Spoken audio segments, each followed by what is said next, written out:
In this video, I'm going to share with you one simple hack that double, triple, if not more, my conversions and my phone calls with each and every ad. And by the end of this video, I'll also talk about how to implement this into your own ads so that you can actually start getting more response for your buck.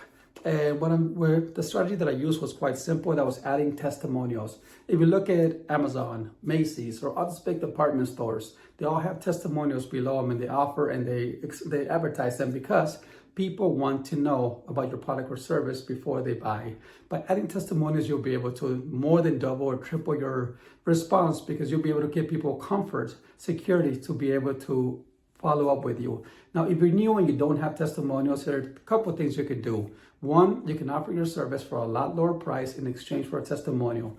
Two, you can also do work for your friends or your family members in exchange for a testimonial. And three, you can follow up with jobs. So you're done, but you know you nailed the job, follow up with them and say, how was the job I did for you? And if you know you did a good job and they respond with positive feedback, you can screenshot it, post it up, and put it up in your ads as a testimonial. Now, those three things can easily get you 2 to 3 testimonials this upcoming week that you can start applying into your ads so that you can start growing them a lot quicker.